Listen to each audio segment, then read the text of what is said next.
From the beautiful city of Los Angeles, California, we bring you the Gimme Three podcast.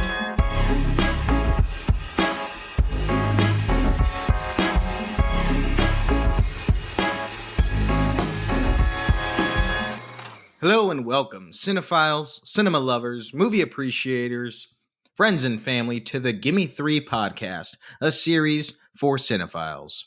I'm Nicholas Ybarra, co-host for the Gimme Three podcast, and we are wrapping up the holiday season this year, much to the dismay of my co-host Bella F. Stratus. She loves spooky season. But over the last week and a half, you've heard us talk about some great films, doing some great episodes on horror films directed by women. And we thought it would be fitting to wrap up that series and the season by revisiting an interview I did a few years back. I had the pleasure of chatting with one of my favorite directors, Katt Shea, just as she was releasing her Netflix film, Rescued by Ruby. In this interview, you'll hear us talk about her horror origins, working with Roger Corman, and how she transitioned into family films. So here it is, our interview with the great Katt Shea.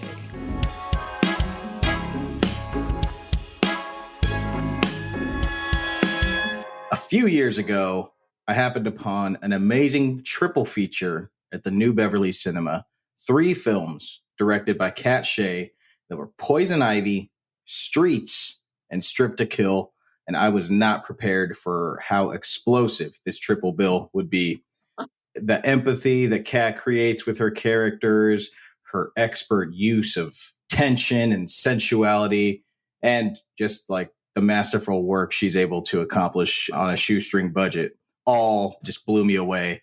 And since then, she's gone on to direct several more films, including the new Netflix film, Rescued by Ruby. She's also a seasoned and accomplished acting coach, but today she's joining us here on Film Forward, and we're so blessed to have her. Katt Shea, thank you so much for being here. Oh, thank you, Nicholas. I really appreciate it. Before we get into your new film, Rescued by Ruby, I wanted to talk about your journey through this industry, because your journey's very excited. It's very storied, and it's been kind of all over the place. You got your start as an actor, correct? Well, I was writing. Okay. I was writing at the time with Andy Rubin. I was auditioning and, exploring everything, and acting, writing. I wasn't really thinking about directing at that point, though. Yeah. And then your directing career, you got started with Roger Corman, who's the legendary independent pop cinema producer. How did you get into the Corman wheelhouse, which is like a tight circle, but how did you start working with him? And interestingly enough, I got in through acting, which rarely happens.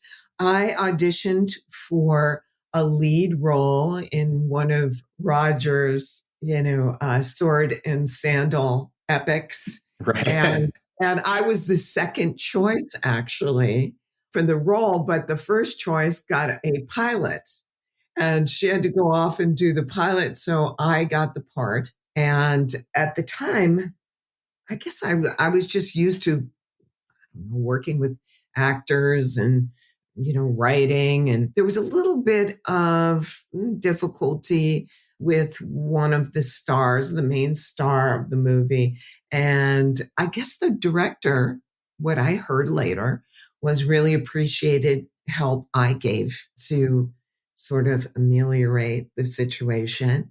And that got back to Roger. And so I had a good reputation as an actor on set and actually helping production. So When I got back, Roger asked me to do another part, sort of the female relief in this all-guy action movie. And again, I worked with the director and I shot a little bit of second unit. And I was always on the other side of the camera as well. It's sort of where I was interested in being. Where did that interest spark? Was it something that you always wanted to work in film or behind the camera from a young age, or was that interest spark? When I was 12, I was writing plays and casting them with neighborhood kids and putting them on in my backyard and charging the parents exorbitant rates to come and see their kids perform. So,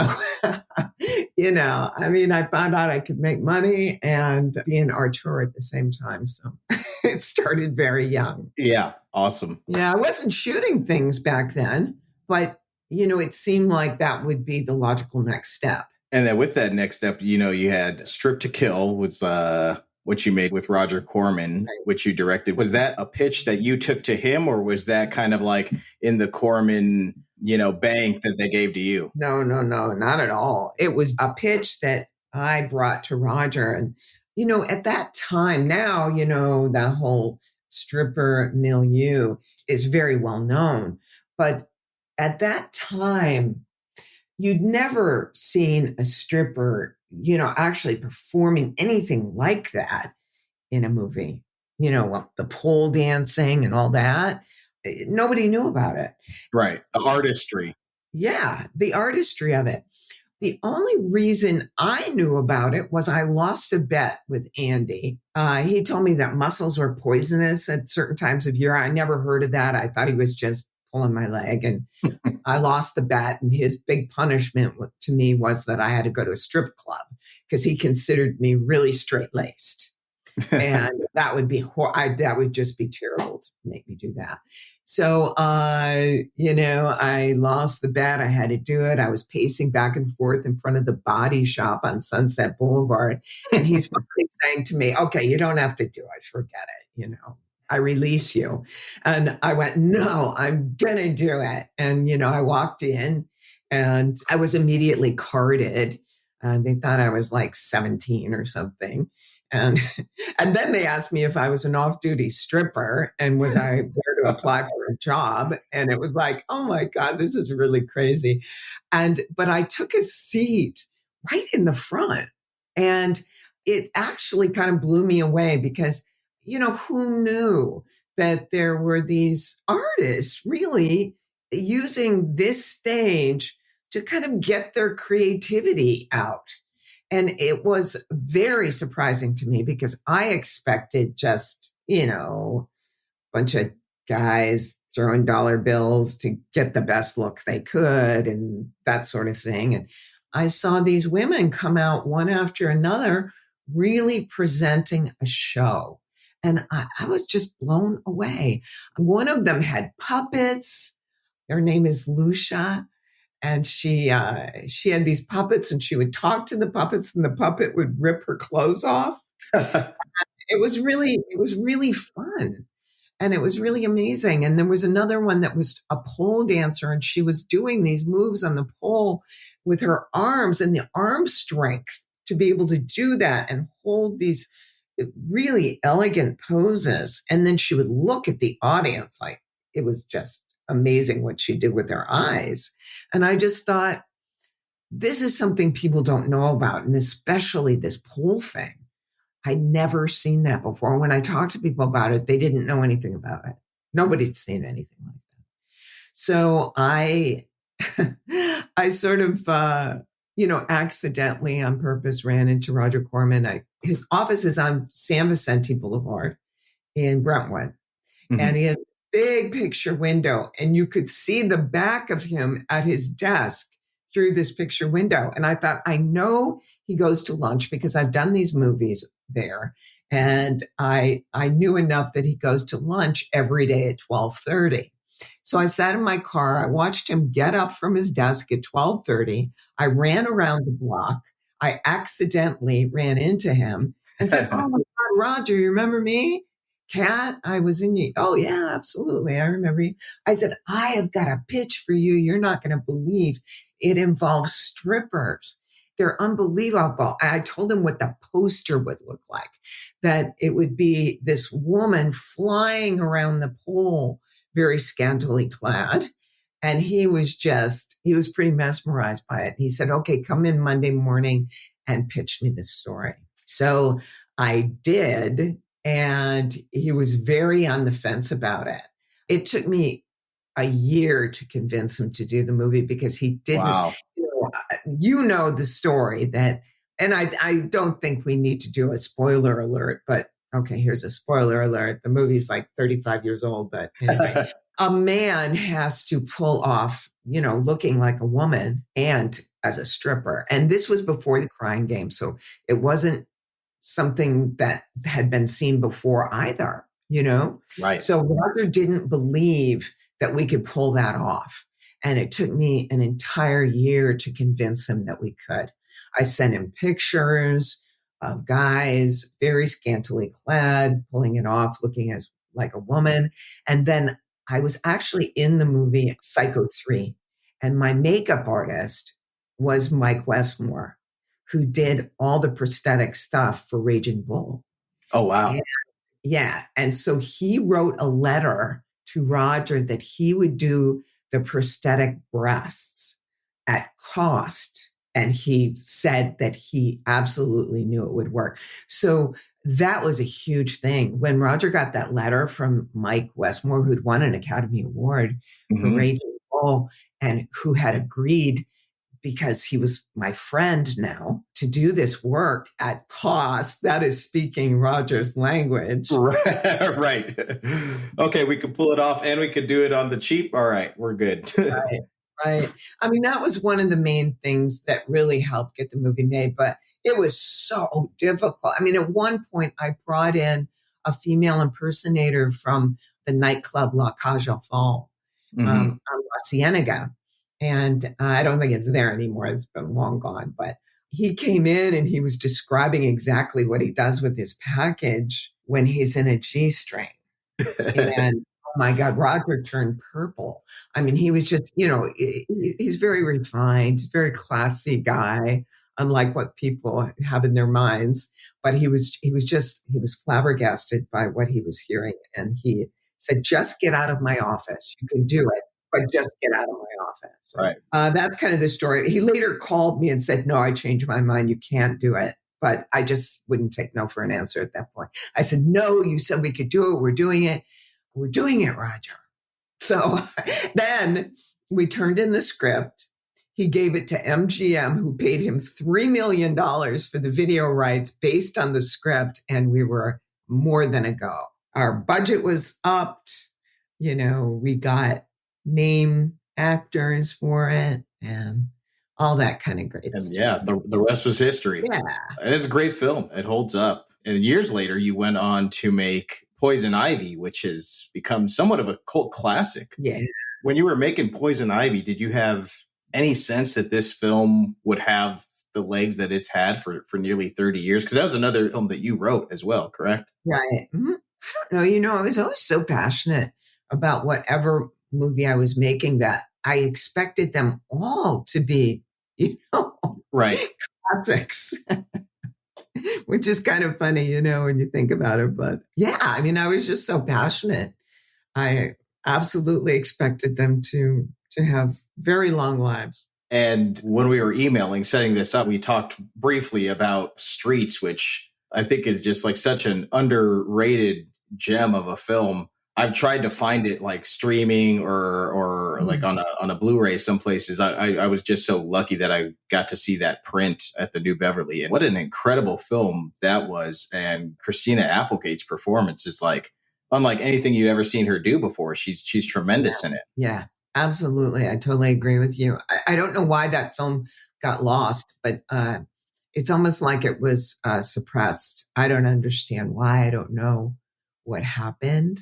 I just don't know. Faden Papamichael did some extraordinary work in it. And also Janusz Kaminski, who shot a great deal of the film as well, because we had 2 units going at the same time. We were supposed to shoot that movie in 15 days. And you saw how it looked and what it was like. And shooting something like that in 15 days is really impossible unless you really prepare. And Roger happened to be out of town and in Europe. And so I was kind of had free reign, and I was shooting 2 units at the same time. Amazing. One with Faden Papamichael and one with Janusz Kaminski. Amazing. You don't get any better than that. You know what I mean? No. And then Christina she was phenomenal. She was just amazing. And David Mendenhall was lovely in it. So it was pretty cool. Hard work, man. We just worked night and day. We never slept. I slept at the lumber yard, at Roger's lumber yard that he called a studio, and sleep on the couch. Making a movie in 15 days, which I've done, is no joke. It's an endurance test and a test of the will, test of the heart, test of the body. Yeah. It's a test of it all. Yeah. It did play though at twice at MoMA, at two retrospectives at MoMA in New York City and also at the British Film Institute in London. So it was recognized, but also lost. Yeah, I think for those who have seen it, I think they love it. And for those who haven't seen it, seek it out. We'll try and find it. I'll try and see if I can contact Cinephile friends over at Cinephile Videos, see if they've got a copy that we can send a link to for you guys to rent the old fashioned way. Yeah, and Andy Rubin and I wrote it together. And he was a fabulous writer. Your filmography has kind of a large gap from 2001 to 2019 before you came back to make the Nancy Drew film. Was there a reason for the long break? Were you doing a career shift, or was it just the throes of Hollywood not giving you your due? Well, it was just so hard, honestly. As a female director, it was just nearly impossible to break through on the studio level. I mean, I guess I could have kept making really super low budget movies through that time, but it is so difficult. It's so hard on you to do that. I didn't want to go backwards, know. And opportunities for, honestly, for female directors were so scarce. It was unbelievable. I mean, and at one point, my agent told me, because I said, why do these things keep falling through? Everybody says they want to work with me and all this stuff. And that's so positive. And then I don't direct anything, I didn't direct anything for 6 years after Poison Ivy. Right. I had to go back to Roger Corman, actually, after Poison Ivy. After Poison Ivy was this huge hit, everybody in Hollywood knew my name. I could call up anybody and say, this is Katt Shea, and get through. I mean, which is incredible. Yeah. And then I had to go back and do a 15-day shoot for Roger. Wow. And so, it was like, I finally just went, you know what? There's no place for me in this business. They're not going to let me in. So 6 years later, Jeff Kleeman called me, who was then the vice president at United Artists, and Lindsay Duran was president. And they said they had a movie that they were going to pull the plug on, just shelve, if I didn't take over the directing. And that was called The Rage Carrie 2. And so I did, but it was really scary because it was like, oh my God, these people, this director, I really respect the director. First of all, he's wonderful. They've been shooting for 2 weeks. The actors are all cast. They're loyal to their director. How is this possibly going to work? But I thought, is it worse to just have everybody, go home, have the plug pulled and everybody goes home? And I thought, no, that's probably much, much worse. So I'm going to go do it. And that was incredible. It had a much longer schedule than I was used to. So 2 weeks actually got thrown away and I stayed on schedule and reshot. But I worked with Don Morgan, who is just a master cinematographer and so much fun. It was so easy to inspire him. I would come up with a really crazy idea and he would be just like, oh my God, that's fantastic. So, I've worked with cinematographers who have just been so wonderful because, I come up with some really crazy stuff sometimes and I'm like so hesitant to tell them like some crazy idea I've got, where to put the camera and how it's going to look. And they've always been so wonderful. Like Wally Pfister was so wonderful. I would come up with, you always say this is some crazy idea and it's probably horrible. He goes, and then it's some magnificent thing. So I kind of would go, okay, well, maybe this is still a good way to approach it since it seems to be working for me. Just a terrible idea. What do you think? And they all seem to really go for it and really love it. So anyway, yeah. Carrie too. That was rough. It's hard. I mean, it's hard to come in. I've come into features that were in process, as an AD or like to help production get back on track or something. Coming in as a director mid project, I can't imagine how difficult it must be, because there's a rhythm, a flow already, and whether it's good or bad, there's like coming in as the new person, you got to work your way in, and you're running the show also. So it's tough. No, it's difficult and it's scary, but also the whole idea of doing a sequel to Carrie was okay. Look, first of all, I'm going to get crucified for doing this. So, that's kind of like without saying that's going to happen. So, at that point I go, well, I haven't worked in 6 years because my agent says, male actors don't want to be directed by women. And I thought, well, what have I got to lose? Right. So, and now look what's happened with it. It's really crazy. The fact that it is appreciated now 30 years later, and it's like it was released yesterday. I get fan letters about it now. I get asked to come to screenings, and it's got this new life. As a lot of your films have found kind of new life. It was ahead of its time. Thank you, Jeff. Jeff Kleeman is amazing, by the way. What an amazing executive to have. My God, he's the best. Looking at your filmography, you're very versatile as a filmmaker. You've done slasher, you've done horror, you've done drama, and now you're doing family films. The common denominators, I think, are kind of like your underdog characters. But I guess my question is, how do you prepare for different genres? Because you jump from genre to genre so seamlessly. And do you have a favorite genre? Is there one that you kind of consider your home? Well, now I do. You change through the years. And I think I was much more into the dark stuff, when I was younger. That was just so intriguing to me. And, like Andy would say, or like the strippers they used to call me the college girl. Is the college girl in the audience tonight? Because I was looking to cast real strippers. And so I think, because I did have sort of a sheltered Catholic upbringing and everything, I was very intrigued by the dark side, the horror side. And the thing about horror is it gives you free reign artistically, as far as camera angles go and telling the story in a visual way. You just have so much latitude. You just have so much freedom. Where to put the camera, how to shoot stuff. It's very exciting. Yeah. Artistically.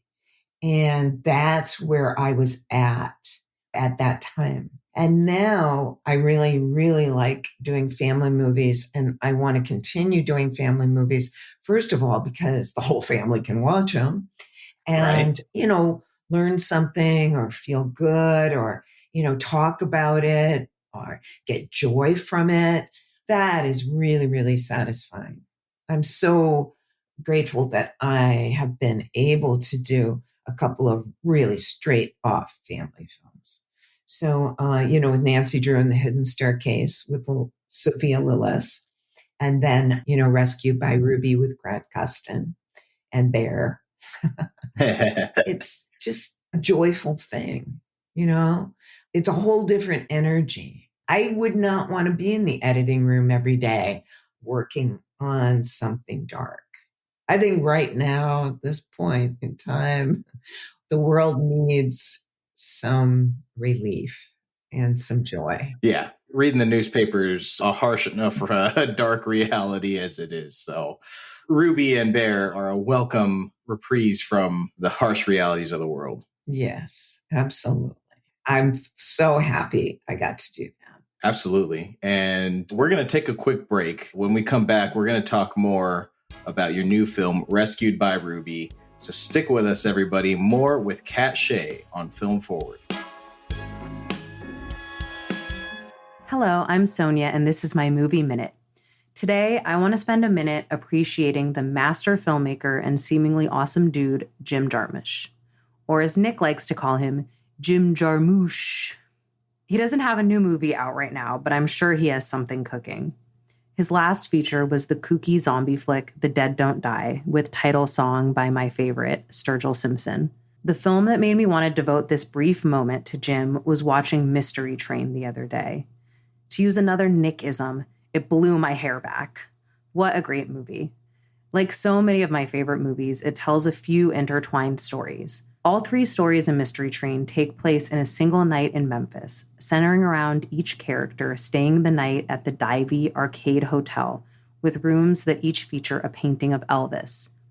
If you haven't seen it, see it, and if you have seen it, see it again. One of my favorite things about Jim's films is his incredible casting. Almost always ensemble, usually including one of his regulars like Tilda Swinton, Roberto Benigni, or Chloe Sevigny, and always including musicians like Tom Waits, Joe Strummer, John Laurie, Iggy Pop, RZA, Jizza, the White Stripes, the list goes on. It feels like a big weird family, and the pleasure these people find in being together making art can be felt coming off the screen. The Criterion Channel has a great collection of Jarmusch films to set you on the path of becoming his biggest fan if you aren't already. If you don't know where to start, I suggest Mystery Train or Broken Flowers, which isn't on Criterion right now, but should be easy to find. It stars Bill Murray. That was my minute. Thanks for listening. Oh boy, I try to avoid thinking about a legacy somehow. It seems too daunting. I really don't know how to answer that, except my snarky answer would be to, like, at my funeral, I think they should play the Sid Vicious version of My Way. And that's sort of what my answer is. All right. Welcome back to Film Forward, everybody. We are here with director Katt Shea. I've been fanboying out on Katt's amazing career, but now we're going to talk about her new film, the very heartwarming Rescued by Ruby. Katt, for those who don't know about it, tell the audience a little bit about this film, Rescued by Ruby. Okay. Ruby is a dog. She's been at an animal shelter. She was adopted 5 times and returned. And on the day that she is scheduled to be euthanized, she is adopted by Dan O'Neill. And it's the story of how Ruby becomes a search and rescue dog. I don't want to give anything away, but yeah, no, that's story. Honestly, it's a love story between Dan O'Neill and Ruby. Totally. The story is so incredible, and also it being based off a true story is like makes it even that much more incredible. What was your first reaction when you read this script? I just wanted to do it. I mean, it's a very rare thing to read a script and just go, oh my gosh, I want to do this. That just doesn't happen very often. And I just feel so honored to have been able to be the one who brought it to the screen. Looking at your career, I would say you're kind of like a good luck charm for talent. There's lots of stars have had tremendous careers after getting the Katt Shea touch, let's say. And I think we have another candidate here with Bear, the dog who plays Ruby in the film. Talk to us about working with Bear and the trainers. Oh, well, Bear is amazing. He had never done anything before. And wow. He was actually a shelter dog who was scheduled to be put down when one of our trainers, her name is Sarah, and she lives in a very similar neighborhood. I live out in the country, and a lot of the dog trainers live in the country, kind of close to me. But anyway, Sarah had located him at a Texas shelter, and she brought him to Acton, California. And one of my very dear friends, her name is Tiffany Wall. When I got this script, and it was before I'd even been hired as a director, I snuck it to her. And I said, well, the producers want to use 2 white German shepherds and paint them to look like, this border collie Australian shepherd. And I said, I'm really wary about that. I'm freaking out about it actually, because I don't even have the job yet. And already I don't want them to do that. Yeah. So I wanted to get Tiffany on board even before I was, because I wanted her take on it. And she told me right off, she said, I can find this dog for you. And I said, it's got to be a shelter dog. I go, how can we have, some purebred German Shepherd playing the shelter dog? It just doesn't make sense to me. Okay. She's got to be a mutt. That's the whole point. Right. It felt like the point of the movie was she didn't fit in, with all of these purebred, incredible German Shepherds and Malinois. So I just went, this doesn't compute for me at all. What do you think? And thank God she was totally supportive. And she said, absolutely, you got to get a shelter dog. We will find you one. So that, it's really hard when you really want to do this directing job. And the first thing you have to say to the producer is, no, I don't want to do it like that. Right? So that was really some careful tap dancing right there. But thank God it happened, and we have Bear. So Tiffany located Bear, and he's like 10 miles away from my house. Wow. So they did hire me. And at that point, when my contract was being negotiated, I said, I have the trainers and I have the dog. And it was kind of like, what? Wait, we already have all that. And I said, I've really got something good here, though. It's a shelter dog. And this dog was scheduled to be put down just like Ruby. And he's amazing. So all that worked out. And I'm so happy it did. That's such a beautiful story. I mean, like, Ruby's story is beautiful for the reasons that you said. And then it just makes so much sense, like you said, that the actor playing Ruby would be a sheltered dog also, because, as silly as it sounds, like, the dog's got to feel right. And Bear feels so right, in this first act of the film when she's such a rambunctious little character. What a beautiful, beautiful way to make it. I didn't see, the way Karen Jensen is the writer on it, and the way Karen wrote about Ruby was that she stood out from the other dogs as being completely different, and I love that. Of course, I love that. That's kind of my signature is the ones who are different, casting white German Shepherds to play the role. She wasn't going to look different, Yeah. It was really important to me that she did. And talk to us a little bit about the production. Did you guys film this in Providence, Rhode Island, or did you guys film it somewhere locally? No, we actually shot in Victoria, on Victoria Island, which is actually such a good match for Rhode Island. I wish that we could have shot it in Rhode Island. I always want to shoot in the real place. That's kind of my MO as well. But, that's a very rare occurrence. Right. So. Yeah. That must have been nice too. Just going on location anywhere is kind of nice. And then especially someplace that's not LA or isn't a normal film hub, you get a little bit more advantage of, like, people are just happy that you're filming there as opposed to LA where everybody is upset that you're filming on their block, Yes, they're not jaded about it at all. They're so excited. And that is a huge plus. And Victoria Island is so beautiful. Right. So that was a lovely experience. That was my best location experience ever was Victoria Island. Wow, that's amazing. It was so great to see Scott Wolf in the film. I know he's been working. I don't watch a lot of TV. And I know he's been consistently doing television work, but it was great to see him in a film again. And he's still so great. Talk to us a little bit about working with Scott. Oh, that was so interesting to work with him because, he was really in character as Matt Zorella. When I first started talking to Scott, he's just this great, very low key, happy, laughing, kind of jokey guy. And then when he came to set, he was totally in character as, Matt's he is also funny, but he's strict, he's pretty strict about what he does. And Scott came on like that. And he kind of blew our minds a little bit. We weren't expecting that, you know? That's funny. He went for it just to let everybody know. That's great. Mozzarella is intimidating. That's what it is. Mozzarella is, the people under him are a little bit scared of him. They're scared of him. And Scott came on set like that, a little scary. Did you talk to him about that after, like once you guys wrapped and he was able to relax again? Did you talk to him about? Yeah. Oh yeah, I was like, you really surprised me. You know, that was pretty crazy, but not bad. Great.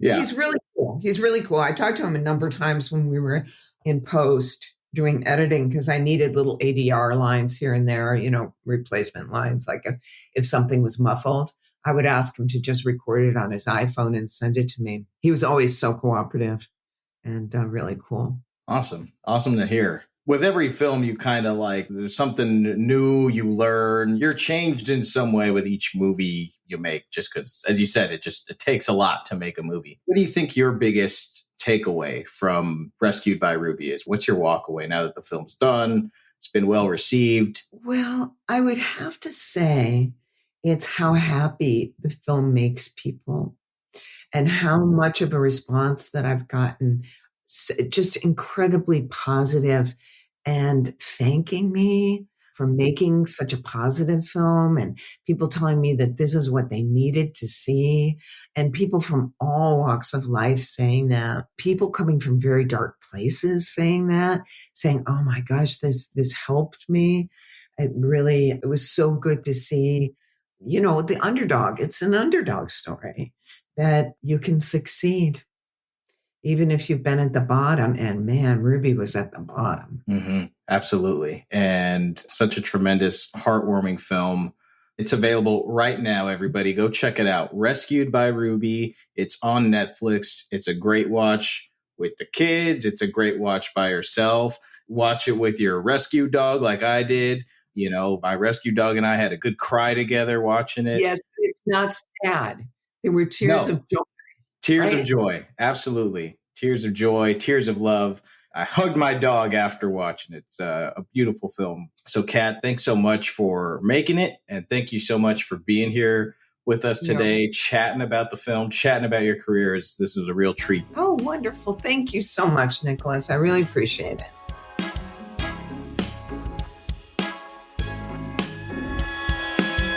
Great to revisit that amazing interview with Katt Shea. Love her work. Can't wait to see what she's got coming up next. As always, we want to hear from you.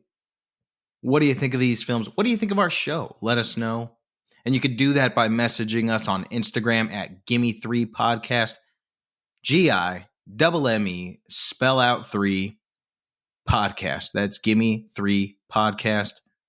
Of course, you can also send us a text message by scrolling down to our episode description and clicking the link that says send us a text message. Drop us a line. We'd love to hear from you. And thank you again for listening to the Gimme Three Podcast, and we will see you at the movies.